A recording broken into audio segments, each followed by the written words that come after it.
Donc on va inaugurer cette session sur des filières un peu remarquables et sur cette phase active des traitements avec le docteur Odile Valette qu'on ne présente plus, pneumologue, cancérologue sur l'hôpital Sainte-Musse à Toulon et qui est, on sait, largement impliqué dans un certain nombre de sujets, que ce soit l'accès aux soins ou les essais thérapeutiques. Donc Clarisse. Merci à tous. Effectivement, j'ai beaucoup tenu le micro, donc en fait, on n'a plus besoin de me présenter, c'est pratique.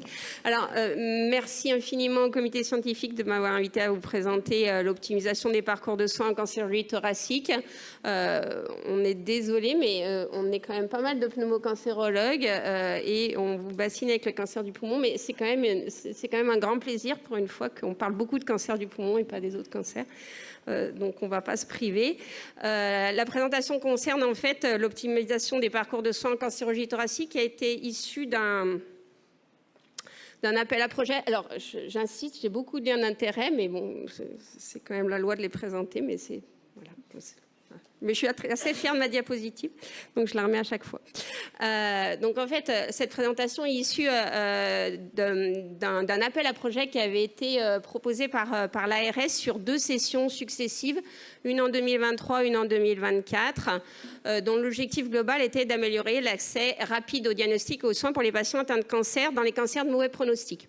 Donc cet appel à projet a permis au centre au niveau de l'ARS, au niveau de la région PACA et qui dépendait de l'ARS, de proposer des projets d'accès et d'optimisation de la filière de soins dans le cadre du cancer du poumon et a fait l'objet de 2 vagues. Une première vague où 3 centres ont été désignés comme centres pilotes et ayant eu le financement pour cet appel à projet.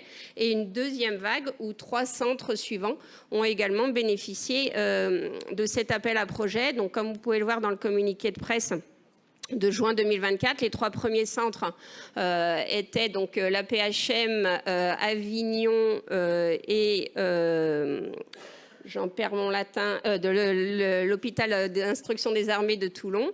Et la deuxième vague, le centre hospitalier de Toulon a pu en bénéficier, Aix et le groupe GHT 06 sur un programme également d'optimisation des filières diagnostiques dans le cancer du poumon.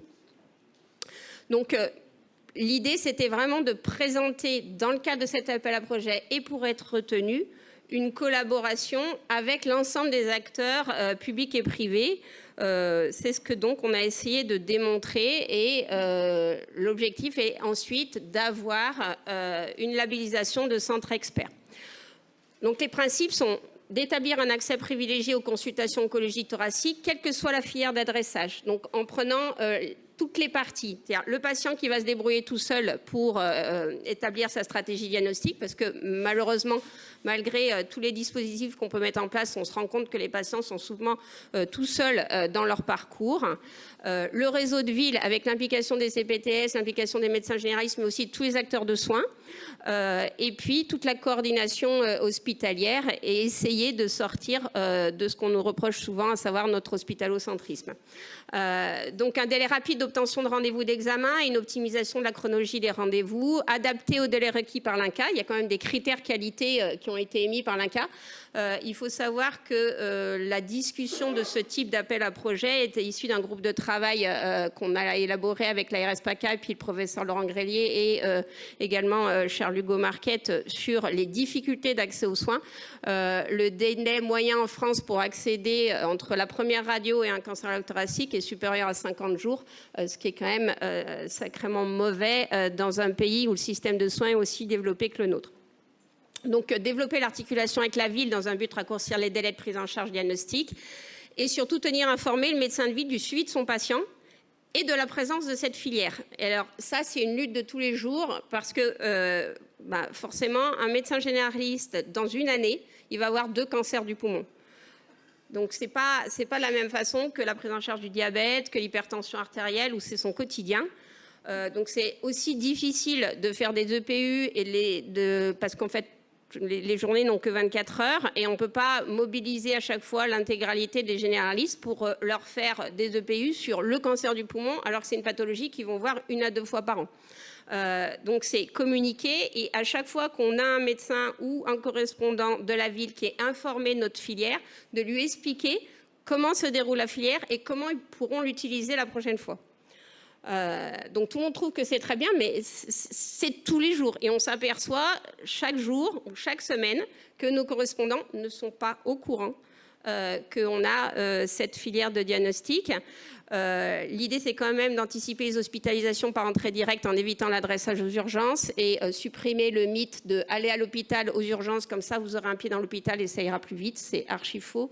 L'activité ambulatoire et les filières ambulatoires permettent au contraire d'accélérer le diagnostic, et en hospitalisation on perd beaucoup plus de temps, et ensuite c'est très lié à la dépendance du patient et à son altération de l'état général. Et puis de coordonner la faisabilité des actes externes avec la réalisation des imageries, des ponctions, des explorations fonctionnelles respiratoires qui peuvent être préopératoires ou pré-thérapeutiques, et puis d'adapter en fait cette filière aux patients fragiles. Et quand on dit patients fragiles, c'est les polymédiqués, l'isolement social également, parce que quelqu'un qui est en isolement social est de facto fragile. Quand on dit aux patients, est-ce que vous allez être accompagné, et qu'ils nous répondent, oui, je vais être accompagné par mon taxi, non, un accompagnement, c'est pas un taxi en fait. Mais c'est souvent ces réponses-là. Et quand ils déclarent leur personne de confiance, et que la personne de confiance, c'est un ami, un voisin ou leur employeur, là, on comprend ce que c'est l'isolement social. Donc, les patients qui sont comorbides et les patients âgés. Et puis, on a un peu upgradé cet appel à projet en intégrant la télésurveillance dans la prise en charge du patient, afin également, puisqu'on optimisait la filière d'entrée dans le diagnostic, d'optimiser les parcours de soins. Non, j'ai rien dit.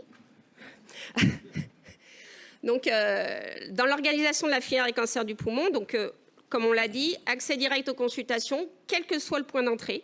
Donc, en fait, on a de la médecine de ville, les hospitalisations directes, et à chaque fois, on évalue avec les critères définis par l'ARS d'expertise dans le cancer du poumon, et on s'améliore avec le temps. C'est-à-dire, après, vous allez voir dans les diapositives suivantes, c'est qu'on a des critères, on évalue nos critères qualité et on modifie nos pratiques. Donc, c'est un appel à projet un peu en temps réel, avec une réduction des délais, aussi bien de l'accès à l'imagerie, des actes de diagnostic réalisés sous 14 jours avec une biopsie sous 7 jours. Alors, la biopsie sous 7 jours, c'est pareil.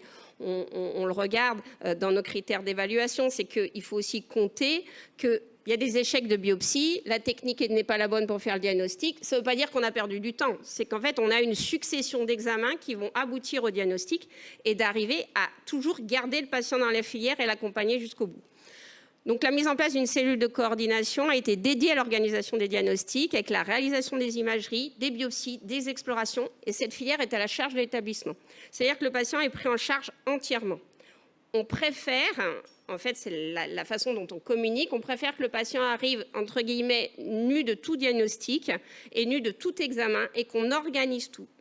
Alors, c'est vrai, ça peut paraître un petit peu absorbé et hospitalo-centré comme comportement, mais quand on voit le temps que les patients ont entre la réalisation de la première radio, le scanner, rendre le compte-rendu du scanner, chercher à trouver le spécialiste, avoir le rendez-vous, alors qu'en final, nous, d'entrée de jeu, on l'intègre dans la filière, on programme tout et il est entièrement pris en charge.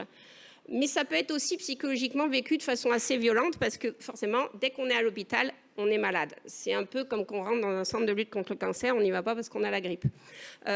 Donc on a également une résistance des patients et même de nos correspondants qui, comme on n'a pas la confirmation encore que c'est un cancer, on préfère dire c'est peut-être pas un cancer. Et du coup, quand nous on arrive en bout de chaîne, on s'aperçoit que ça fait 6 semaines, voire même plus, des fois 2 mois, et pas plus tard que la semaine dernière, une dame qui avait en fait un syndrome de Pancostobias qui évolue depuis le mois d'avril, et dont on a attribué les douleurs de l'épaule au fait qu'elle s'était fait tomber une tonnelle sur la tête. Ok, elle s'est fait tomber une tonnelle sur la tête, mais elle a un pancos, donc elle a une névralgie cervico-brachiale qui évolue depuis plusieurs mois, qui au final est un cancer, mais initialement, on a fait par tous les moyens éviter de dire que c'est un cancer parce qu'elle était jeune, parce que ce n'était pas le premier diagnostic évoqué, ce qui est juste aussi.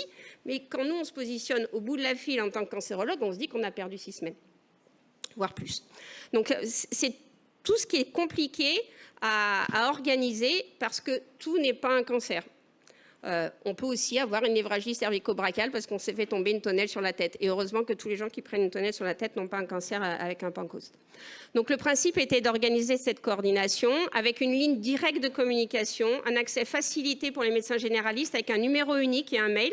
Vous voyez dans la partie gauche de la diapositive le message type qu'on met à la fin de nos courriers ou à la fin de nos mails quand on a rentré des patients dans la filière pour éduquer nos correspondants. Mais on ne veut pas le mettre à titre systématique parce qu'autrement, on passe. C'est compliqué d'arriver à naviguer entre deux positions, de faire la messe et donner des conseils. C'est très compliqué ça. Il faut arriver à naviguer entre les deux et pas se positionner en tant qu'expert hospitalo-centré. Et on en a parfaitement conscience, c'est souvent perçu comme ça. Donc en fait, l'idée c'est vraiment d'améliorer la prise en charge en amont avec également éviter les hospitalisations par les urgences, d'anticiper les dégradations et d'avoir la possibilité de proposer à nos correspondants et aux patients quand ils appellent et aux familles un lit d'hospitalisation sous 24-48 heures sans dire j'ai pas de lit, vous passez par les urgences. Parce que là aussi ça fait partie de tout ce qui embolise nos filières de soins.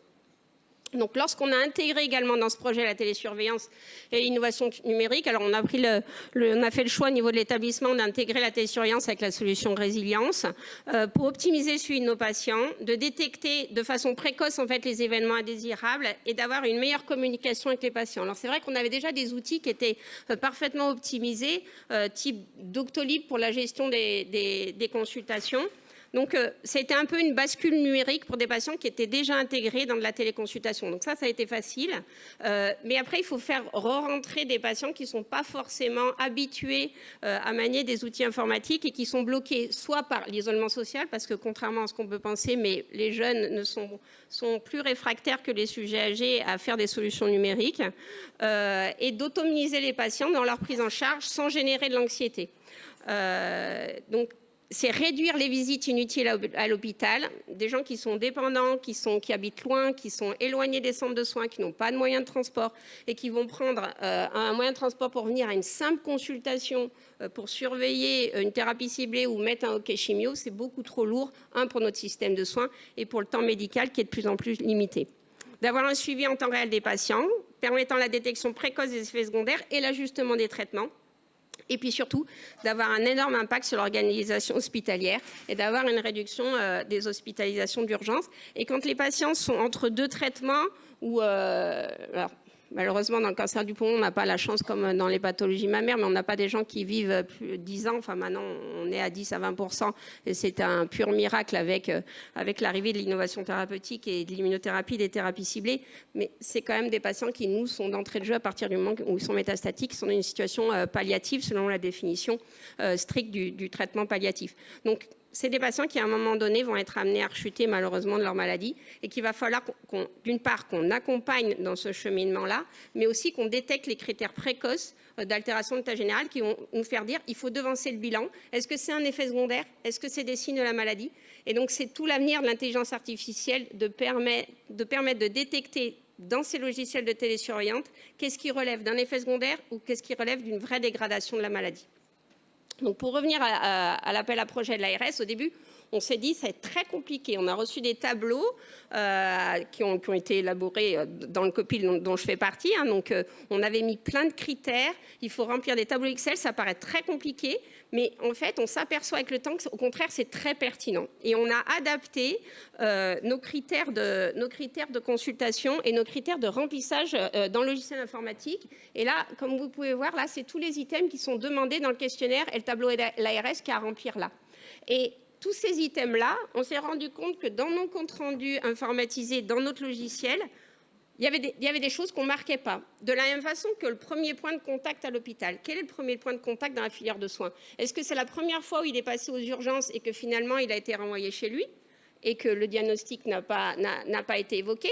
Est-ce que c'est la première fois où il est venu faire un PET scanner prescrit par le médecin traitant, mais finalement après le PET scanner, il y avait marqué qu'il fallait un avis spécialisé ou un scanner, mais du coup, le médecin traitant ne savait pas qu'on avait une filière d'accès. Donc, en fait, il a récupéré le PET scanner, l'a envoyé à un pneumologue qui lui avait fait une fibroscopie, qui lui réadresse après. C'est là où on s'aperçoit que finalement, le diagnostic de cancer est posé, mais la première fois où il a fait le PET scan dans notre propre établissement, nous, on n'a même pas été contactés. Et donc, en fait, si on remplit ces chiffres-là, on va avoir un délai diagnostique, première entrée dans l'établissement 6 août, première consultation avec le cancérologue 7 octobre. C'est un peu nul. Ben non, en fait, la première demande de consultation auprès du cancérologue, elle est du 1er octobre. Donc 1er octobre, 7 octobre, là, c'est bon. Mais c'est là où, en fait, il faut quand même savoir, et on ne peut pas tout mettre avec de l'intelligence artificielle, il faut un petit peu voir comment on va évaluer nos paramètres. Donc, en fait, sur l'impact et l'évaluation, les critères qui sont déterminés, et donc ça, c'est l'objet de cet appel à projet, c'est d'avoir justement des vrais deltas de temps entre la première imagerie et le premier contact, ce qu'on appelle vraiment l'imagerie, de regarder dans nos chiffres quand on sort complètement des clous, c'est pourquoi on a des chiffres aberrants, est-ce qu'on est vraiment mauvais ou c'est parce qu'on remplit mal nos indicateurs, et de justement de s'optimiser. Parce que si on est mauvais, il faut se dire, à un moment donné, ça ne va pas. On ne peut pas avoir un temps de demande de diagnostic ou de rendez-vous qui est supérieur à 15 jours. Donc, on avait ces impacts clés avec ces indicateurs dans le suivi des délais pour avoir des consultations, pour avoir de l'imagerie, pour avoir de la biopsie, pour accéder au traitement. Et puis la télésurveillance nous a permis d'avoir un taux d'adhésion très important de nos patients et d'intégrer dans la filière de soins les patients qui sont au diagnostic, mais également ceux qui sont déjà en suivi. Et là, on a vu se détacher deux types de patients, des patients qui deviennent addicts à la télésurveillance parce qu'au contraire, ça les rassure, et des patients pour lesquels on est au début de leur traitement et ça va être surtout la télésurveillance pour la gestion de leurs effets secondaires. Alors, quand on passe dans le suivi, c'est ce qui permet au contraire d'avoir le point de contact, sachant qu'ils ont déjà confiance dans la prise en charge et qu'ils sont déjà intégrés dans la filière de soins. Et dans le suivi, ça a optimisé nos pratiques sans se faire inonder par les alertes. Et on a tout type de traitement, tout type d'âge, et on augmente grandement en qualité, en pertinence des soins, avec une évaluation continue qui nous permet d'ajuster nos pratiques. Et d'imaginer à un moment donné que les sujets âgés sont atteints d'électronisme, c'est archi faux. Là, c'est un exemple, c'est une capture d'écran de la semaine dernière des patients qu'on a dans le logiciel Résilience. Et donc, en fait, vous voyez, j'ai pris par ordre d'âge. Et les plus vieux patients, c'est 87, 88, 91, 93. Et ils font partie des patients qui sont le plus addicts au logiciel. Ils se connectent en téléconsultation. Ce n'est pas forcément les aidants qui remplissent le questionnaire. Et ce qui est absolument extraordinaire, c'est qu'en fait, ils demandent finalement plutôt à ne plus venir à l'hôpital en consultation, mais à venir en téléconsultation, parce que c'est quand même beaucoup plus simple, docteur. Donc ça, c'est vraiment quelque chose à développer. On se rend compte que c'est l'isolement social qui est vraiment un obstacle pour entrer dans les filières de soins. Et que finalement, des gens, au contraire, qui vont être capables de se débrouiller tout seuls pour faire leurs examens, vont perdre beaucoup plus de temps à rentrer dans la filière diagnostique. Parce qu'en fait, ils sont parfaitement autonomes. Ils ont leur rendez-vous de PET scanner que le médecin généraliste a fait. Le PET scanner, il l'a eu. Après, ils vont aller voir le pneumologue. Et puis, ils vont nous arriver avec un dossier tout ficelé avec le diagnostic. Et nous, là, on va dire, ah mais oui, mais attendez, là, on est en 2024. Donc moi, il faut que je vous fasse une biopsie liquide. On va faire un séquençage moléculaire. On va regarder les biomarqueurs. Alors, ils arrivent avec les ordonnances encore, et malheureusement c'est déplorable, mais c'est comme ça, de marqueurs tumoraux, des ACE, des CA19-9. On en voit encore dans le cancer du poumon, alors que l'HAS a dit largement depuis très très longtemps que c'était désuet, notamment en 1985, ce qui remonte au fait que j'étais... Je ne dis pas parce qu'après on va me dire que c'est très mal poli de dire les âges des autres, mais en 1985, je n'étais pas en médecine, Jacques. Donc, je te le dis juste comme ça. Et donc ça permet vraiment d'expliquer qu'on ne fait plus les marqueurs dans le sang, mais qu'on fait les marqueurs sur les cellules cancéreuses, sur l'ADN tumoral, qu'on ne peut pas commencer chez un patient qui est non-fumeur un diagnostic de cancer, un traitement de cancer sans avoir de la biologie moléculaire, que l'idée c'est d'aller dans un essai thérapeutique et qu'un essai thérapeutique c'est pas un traitement de la dernière chance, mais c'est l'accès à l'innovation. Et c'est ça qui fait grandement augmenter notre degré d'expertise. Donc en fait, on est très très fiers d'avoir eu cet appel à projet, surtout qu'en plus, ça confirme la collaboration qu'on a avec l'hôpital d'instruction des armées à Toulon. Et que le fait que Toulon ait bénéficié de ces deux appels à projets sur les deux vagues successives permet d'augmenter notre valeur d'expertise. Et je crois que c'est d'entrée de jeu d'avoir commencé à travailler en commun et de nous allier. Et je crois qu'on va le démontrer, comme a dit Charles Hugo tout à l'heure également, dans le dépistage. C'est en avançant groupé qu'on va plus loin. L'ARS a quand même investi plus de 900 000 euros dans cet appel à projet et qui a servi essentiellement à avoir, pour ce qui nous concerne, un 0,5 d'infirmière coordinatrice qu'on n'avait pas. Pour l'instant, on n'a pas d'IPA en oncologie thoracique et un 0,5 de secrétariat de coordination. Alors qu'en fait, on repose sur ce secrétariat de coordination depuis 2018 sur une secrétaire à 0,8. Mais comme quoi, si on remonte également à la date à laquelle j'ai mis en place la biologie moléculaire sur la biopsie liquide, ça remonte à peu près à cette année-là. Et avoir raison trop tôt, c'est aussi avoir tort, mais il faut rester assis lentement au bout du fleuve et on voit passer au bout d'un moment que la réussite au bout du chemin. Voilà, je vous remercie.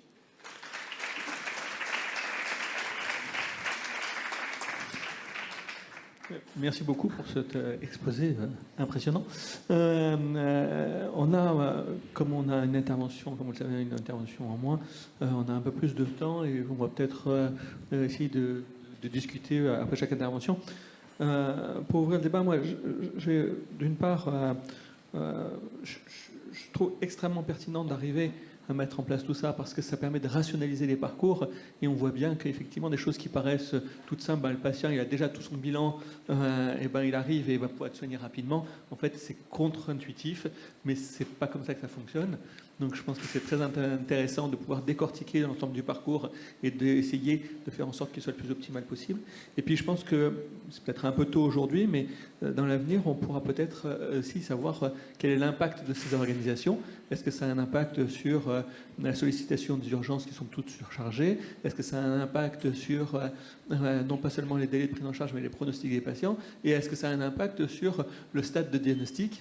Voilà, mais peut-être qu'on pourra avoir des résultats dans quelques années. Enfin, je sais pas, ouais. Je pense que c'est très important de regarder que le compteur part au moment où on rencontre le cancérologue thoracique finalement. Et quand on a des patients qui sont depuis 2 mois, 6 semaines, en fait, quand on leur fait remonter leurs symptômes et finalement, à l'interrogatoire, on arrive parfaitement à définir le début du cancer. Déjà, la première question qu'on pose, enfin que les patients nous posent, c'est est-ce que c'est pris à temps? Alors, chez un cancer métastatique, c'est difficile. Alors, ils disent, je suis à quel stade? On dit 4. Il y a combien de stades? 4. Donc, déjà, la consultation part mal, surtout quand c'est des patients qui sont depuis 2 mois et puis qu'on leur dit... alors là, on va refaire un scanner d'évaluation avant le début de traitement. On va réactualiser le PET scan. Oui, non, mais j'en ai déjà fait un il y a 2 mois. Oui, mais en fait, voilà. Donc ça, d'expliquer que la maladie a progressé en l'absence de traitement et que là, on est pressé. Et ce qui est normal, parce qu'ils sont quand même dans une situation anxiogène. La situation anxiogène, c'est d'avoir le diagnostic du cancer, mais de ne pas savoir à quelle sauce on va être mangé.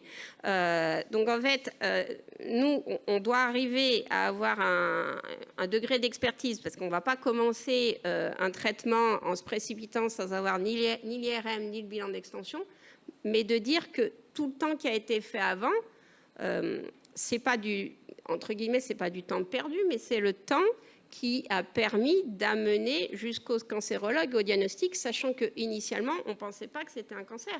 Mais lui, le patient, son propre témoin, c'est lui. Ce n'est pas l'intégralité de notre patientèle et les 90% des patients qui ont été vus avant lui. Quand moi, je vois un patient, qui pas plus tard que la semaine dernière, qui me dit... Ah non, mais c'est une sacrée mauvaise nouvelle, je suis opérable. Je lui dis, monsieur, 80% des patients que je vois aimeraient que je sois en train de vous dire ça. Donc, la problématique, je ne l'ai pas dit comme ça, mais au bout d'un moment, j'avais très envie. Mais c'est vrai que quand on se fait engueuler parce qu'on envoie les patients à la chirurgie, alors qu'en fait, ça fait partie des 20% qu'on ne voit jamais.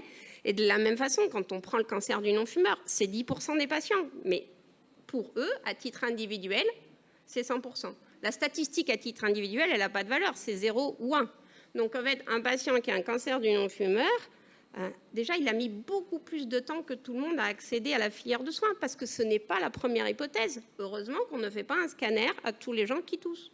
Et il ne faut pas faire un scanner à tous les gens qui toussent. De la même façon qu'il ne faut pas faire une grande prise de sang tous les ans avec des marqueurs pour voir ce qui se passe dedans. Mais ça... c'est très compliqué à le faire entendre et de la même façon que c'est très compliqué à faire entendre auprès de nos autorités de tutelle et on en a fortement besoin, qu'il faut qu'on ait le remboursement de la biologie moléculaire de façon élargie, mais qu'il faut qu'on arrête de faire des marqueurs tumoraux. Voilà. Est-ce qu'il y a des questions? Oui. Oui, j'ai une question. Merci Clarisse, c'était très clair et je suis très content d'entendre ton fonctionnement parce qu'il a l'air bien organisé. Ce fonctionnement, en fait, tu l'avais commencé bien avant de faire l'appel à projet. Parce que sinon, hein, d'accord. Mais cet appel à projet, il y a eu une première vague où il y a eu 3 structures qui ont été reconnues. Deuxième vague, il y a eu 3 autres structures dont l'hôpital européen n'a pas fait partie, malgré un dossier qui était quand même assez solide. Ma question est la suivante. Ce financement, ça t'a aidé beaucoup dans l'organisation, dans la valorisation de ce que tu fais au niveau de ta direction. Qu'est-ce que ça t'a amené de plus que ce que... Parce que nous, cette filière, on l'a fait aussi, mais on l'a fait tant bien que mal avec des difficultés. Et c'est vrai que si on avait un financement, on serait content.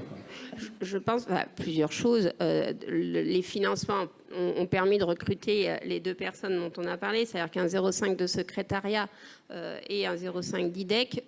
On n'aurait jamais pu prendre la télésurveillance si je n'avais pas une IDEC. Donc l'IDEC, elle s'occupe du tableau RS et également elle répond aux alertes. Donc ça permet également d'augmenter tout ça. Ça permet de mettre en valeur ce dont on lutte depuis, effectivement depuis 2018. Hein, mais ces filières-là, on les avait mis. Mais ça montre que ces filières sont pertinentes. Ça montre le fait de ne pas avoir l'appel à projet n'empêche pas de remplir la charte d'expertise qui est jointe à l'appel à projet. L'appel à projet a amené les financements qui donnent le pied à l'étrier, mais pour continuer ce qu'on faisait déjà et pour l'optimiser.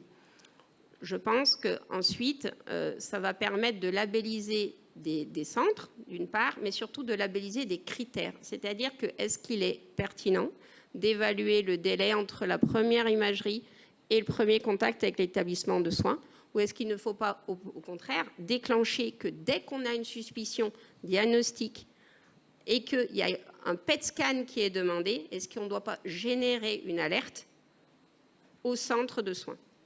Parce que le fait de demander un PET scanner, c'est qu'il y a une arrière-pensée carcinologique. Si on demande un PET scanner juste pour voir, c'est qu'on n'est pas pertinent dans les indications du PET scanner. Et donc, moi, je préfère avoir, et c'est là où après on peut étendre, c'est-à-dire c'est ce qui s'appelle les filières nodules.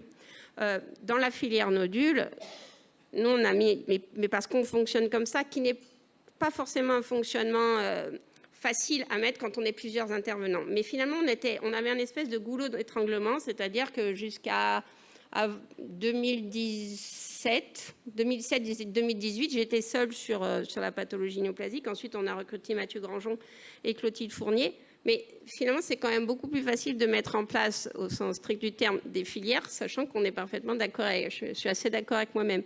Après, quand il faut travailler en équipe, il faut arriver à s'accorder entre les façons de travailler. On a la chance sur le centre hospitalier, sur l'équipe d'oncologie thoracique, on travaille tous pareil, mais on travaille aussi comme la CHIA à Sainte-Anne. Donc d'entrée de jeu, on avait nos RCP communes. C'est-à-dire qu'aujourd'hui, et on l'a mis dans l'expérience, ils ont eu un plan blanc récemment sur une panne informatique. Demain, je suis en incapacité de travailler, je peux être interchangeable avec Olivier Bilicki et vice-versa. C'est-à-dire qu'on prend les mêmes décisions. Ça, c'est super important et c'est ce qu'on avait initié il y a fort longtemps. Le fait d'avoir ces filières, en fait, quand on a optimisé ça, c'est qu'on remarque qu'en fait, il y a des patients encore qui arrivent avec un PET scanner, alors qu'en fait, le PET scanner, il a été demandé, il n'y avait pas d'indication de le demander. Mais pourquoi? C'est parce que le médecin généraliste il est tout seul face à son patient, où il y a écrit dans le compte-rendu du scanner nécessité d'un avis spécialisé parce qu'il y a un nodule pulmonaire spiculé. OK. Mais est-ce que le patient est fumeur? Est-ce que le patient n'est pas fumeur? Parce que le patient, quand il sort du rendez-vous de son scanner le vendredi soir, une fois que la nuit est bien tombée, en dehors de toutes les recommandations de ce que veut un cas, et qui a écrit qu'il y a des kystes biliaires, mais que c'est des kystes, hein, d'accord. Il y a des kystes, qu'il y a un nodule pulmonaire et qu'il y a un nodule sous-pleural, le vendredi soir, il est absolument persuadé qu'il a un cancer métastatique. Donc, il essaye d'aller voir son médecin traitant. Le médecin traitant, il est déjà débordé. Il va dire, on fait un PET scan et puis on verra après. Et le PET scan, il va répondre qu'il y a plein de foyers infectieux parce que ça brille, parce qu'en fait, il y a eu un syndrome infectieux 15 jours avant. Et au total, on nous demande un rendez-vous, mais en fait, c'est infectieux. Donc, en fait, les gens Ils arrivent à la consultation et là, on leur dit « Ah ben non, monsieur, là, c'était infectieux, donc je vous rassure. En plus, vous n'avez jamais fumé de votre vie, donc ce n'est pas la première hypothèse. Je vais vous voir dans 3 semaines. » Et ils ressortent, ils sont rassurés. Mais comment on peut faire rentrer ces patients dans la filière? Eh bien, en faisant une espèce d'appel à crier. Tu l'as pas fait.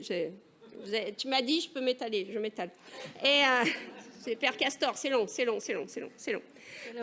Et donc en fait, quand il y a une suspicion de nodule, le patient, le médecin, n'importe, envoie un mail, enfin téléphone, on lui dit envoyez un mail, envoyez votre demande. La secrétaire, elle centralise, et là, elle envoie un mail à nous 3 et elle dit pour qui. C'est uniquement pour ça, à nous 3, pour qui. Nous, on regarde le scanner, on dit c'est des nodules aspécifiques, c'est rien, filière de pneumo normale, rassurer le patient, dire qu'il n'y a pas d'inquiétude. Nodule, rendez-vous lundi. Cancer métastatique, machin, le PET et tout. Le PET et on le voit. Et à partir du moment où le patient est intégré dans la filière, il est rassuré parce qu'il a un objectif. Si la réponse est tout le temps je ne sais pas, les gens vont partout et finissent aux urgences. Tu peux parler. Je te donne la parole. Merci Clarisse. En fait, tu as répondu à ma question. Bah voilà, tu vois. Tu as devancé. Je savais, je lis dans les cerveaux des gens. On se connaît trop depuis longtemps. C'est ça, on travaille trop ensemble depuis longtemps. Non, en fait, je voulais parler justement, évoquer la téléexpertise, parce que c'est vrai que c'est ce que tu viens un petit peu de dire. Alors, c'est pas de la téléexpertise formalisée, mais en tout cas, c'est un petit peu le même principe, c'est-à-dire qu'on vous envoie une demande, qu'il y a un dispatching et que vous y répondez rapidement. Parce que c'est vrai qu'il me semble que c'est quelque chose qui devrait être évoqué de nos jours, en 2024, pour faciliter l'accès des patients à cette prise en charge. Le médecin traitant, ils ont l'habitude maintenant de le faire pour pas mal de pathologies. Pourquoi ne pas le faire pour la cancérologie avec des praticiens hospitaliers? Le médecin généraliste a une demande, il envoie la photo du scanner, l'histoire du patient, tac, et en face, on répond pour justement essayer de couper ce retard au diagnostic. Donc, bon, c'est un petit peu ce que vous faites. Moi, je pense que si c'est un projet intéressant, nous, on peut aider à ce développement aussi en région. On est en train de le faire pour la dermatologie, pour les cancers cutanés. Et je pense que ça serait intéressant. Et l'autre chose, du coup, qui m'amène à vous préciser, que bon, vous savez qu'on a un site internet oncopacaccords.org, qu'on vient de on a un nouveau site internet qui a évolué, qu'il y a un répertoire des établissements autorisés au traitement du cancer, notamment, qu'on a depuis plusieurs années, mais la nouveauté, c'est qu'on est en train d'essayer, et on le mettra sûrement en place d'ici la fin de l'année. On a une carte avec une géolocalisation et on pourra chercher par l'item contact direct, accès facilité au parcours. Et tous les établissements qui ont mis en place, parce qu'ils sont nombreux en région, qui ont mis en place maintenant des parcours accélérés, même en dehors, bien sûr, de l'appel à projet de l'ARS. Ces établissements-là apparaîtront en recherche facilitée pour les patients, pour les professionnels de ville, en disant, par exemple, quand je vais dans le menu déroulant, je veux mes contacts directs pour accéder au diagnostic, tac, et j'ai tous les établissements qui ont mis en place ces numéros directs. Alors, on ne va pas forcément aller consulter le site internet. Moi, je crois plus en la téléexpertise, mais je pense que c'est quand même important que vous sachiez qu'il y aura cette possibilité pour valoriser les établissements qui ont mis en place ces filières d'accès rapide et pour permettre aux patients d'accéder plus rapidement. Voilà. Et je pense que c'est très important, mais après, ça, c'est la chance qu'on a en tant que pneumologue. C'est que il n'est pas... La problématique quand on n'est qu'on n'a qu'une valence de spécialité, qu'on ne fait pas la stratégie diagnostique, c'est-à-dire un cancérologue du sein ne peut voir un patient qui a déjà son diagnostic. Donc, en fait, ça, c'est très complexe. C'est-à-dire que nous, on va organiser la stratégie diagnostique parce qu'on a, entre guillemets, cette double compétence. Je suis nulle en syndrome d'apnée du sommeil, en insuffisance respiratoire. Mais n'empêche qu'on a quand même une formation pneumologique à la base. Un oncologue, si on lui demande un rendez-vous pour une suspicion de cancer, il va faire quoi? Il faut aussi intégrer que... c'est pour ça qu'il faut intégrer à l'initiative. C'est-à-dire que comme on a fait dans le cancer du sein, c'est-à-dire la mammographie va déclencher la biopsie, qui va déclencher les examens radiologiques qui vont déclencher le bilan d'extension et qui va déclencher derrière la consultation avec l'oncologue dans les filières diagnostic en un jour. Mais parce que ça, c'est facile, parce que quand on a une mammographie anormale, C'est pas un cancer du sein. Quand on a un scanner thoracique anormal, il y a beaucoup de causes de scanner thoracique anormal avant que ça soit un cancer, et heureusement. Mais c'est là où, en fait, il faut arriver à naviguer et à aider les praticiens de ville dans la bonne orientation de ces patients. Si on met le mot pertinence dans toutes les phrases, on arrive à avancer. Merci Clarisse. On avait de l'avance, on a un petit peu de retard. Ah non, mais c'est pour ça, il ne faut jamais dire que je peux m'étaler. Mais c'est ça, on le saurait pour la prochaine fois.